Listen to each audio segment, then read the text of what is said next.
मुलायम सिंह यादव ने एक बार फिर मुस्लिम वोट बैंक को रिझाने की कोशिश की है। मुलायम संदेश यात्रा रवाना करते हुए मुलायम सिंह यादव ने कहा कि मुस्लिम किसी भी राजनीतिक पार्टी में हो, सपा के हितैषी ही रहेंगे। मुलायम सिंह यादव ने बीजेपी पर निशाना साधते हुए कहा कि बीजेपी ने बाबरी मस्जिद गिरवा दी थी, जिसके बाद नाराज होकर मुस्लिमों ने हमारी सरकार बनवाई थी। मुलायम सिंह यादव ने कहा कि बाबरी मस्जिद कांड के दौरान कार सेवकों पर गोली चलाना सुरक्षा बलों का फर्ज था। कांग्रेस नेता संजय सिंह ने मुलायम सिंह यादव पर निशाना साधते हुए कहा कि मुलायम सिंह यादव ने कहा था कि उनकी पार्टी के नेता भ्रष्ट हैं।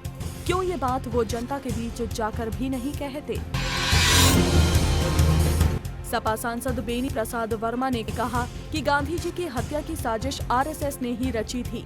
आरएसएस पर हमला बोलते हुए बेनी ने कहा कि पुलिस के हत्थे चढ़े संघ के एक कार्यकर्ता ने कोर्ट में बयान दिया था कि हमसे 30 जनवरी को 12 बजे अच्छी खबर सुनने के लिए रेडियो चालू रखने को कहा गया था।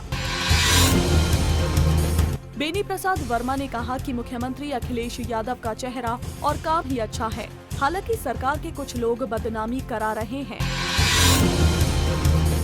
बेनी प्रसाद वर्मा ने कहा कि अखिलेश जैसा बेदाग चेहरा किसी पार्टी के पास नहीं है। हम अखिलेश के कार्यों का पूरा फायदा नहीं उठा पा रहे हैं।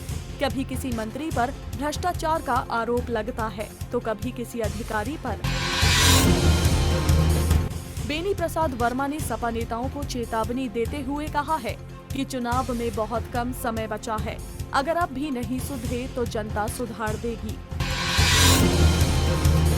बेनी प्रसाद वर्मा ने कहा कि जिसको पैसा कमाना हो वो राजनीति छोड़कर धंधा पानी शुरू कर दे। बिजनेस कीजिए, टाटा अंबानी बनिए, कोई रोक टोक नहीं है, लेकिन अगर राजनीति में है तो अपना दामन साफ रखिए। सीएम अखिलेश यादव ने वाजपेयी पर निशाना साधते हुए कहा कि गृह मंत्री के क्षेत्र में मेट्रो चलने जा रही है और जल्द ही समाजवादी लोग पीएम के संसदीय क्षेत्र में भी मेट्रो दौड़ाएंगे।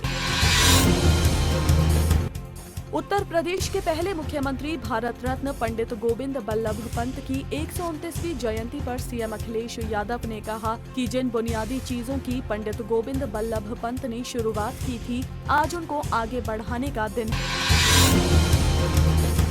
लखनऊ में शीला दीक्षित के नेतृत्व में कांग्रेस की 27 साल यूपी बेहाल यात्रा निकाली गई। इस यात्रा में कांग्रेस के कई बड़े नेता भी मौजूद रहे।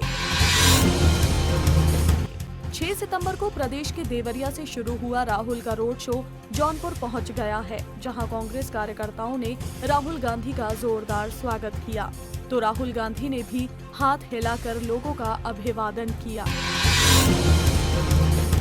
बीजेपी सांसद योगी आदित्यनाथ ने राहुल गांधी की हनुमानगढ़ी यात्रा पर चुटकी लेते हुए कहा कि राम नाम सत्य की यात्रा अंतिम यात्रा के साथ समाप्त होती है। राहुल गांधी की किसान यात्रा अंतिम यात्रा है। कांग्रेस के प्रदेश अध्यक्ष राज बब्बर ने सपा और बीजेपी पर निशाना साधते हुए कहा कि सपा और बीजेपी के शासन से जनता तंग आ चुकी है और कांग्रेस की तरफ देख रही है। रेल राज्य मंत्री मनोज सिन्हा ने वाराणसी में किराए पर सफाई देते हुए कहा कि सुविधा ट्रेनों में लोग 3 गुना किराया देते हैं, इसमें 1.5 गुना ही सिर्फ बढ़ाया गया है। इसका प्रभाव कम लोगों पर ही पड़ेगा। गोरखपुर के कैंट थाना इलाके में उस वक्त हड़कंप मच गया जब जमीन के लालच में एक भाई ने दूसरे भाई की गोली मारकर हत्या कर दी। आपको बता दें कि दोनों भाइयों के बीच जमीन को लेकर 22 सालों से झगड़ा चल रहा था। बुलंदशहर में बुखार से 40 से ज्यादा मौतें हो चुकी हैं, लेकिन पूरा अस्पताल नर्स और वार्ड बॉय चला रहे हैं।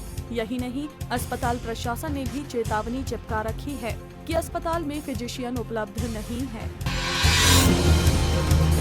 आगरा की छोटी सी बस्ती से पूरे देश को सांप्रदायिक सौहार्द का संदेश दिया जा रहा है, जहां इस बस्ती में रहने वाली एक हिंदू बेटी मुस्लिम बच्चों को न कुरान पढ़ाना सिखा रही है, बल्कि वहीं मुस्लिम समाज के लोग विघ्नहर्ता गणेश जी की स्थापना कर पूरे विधि विधान से पूजा अर्चना कर रहे हैं।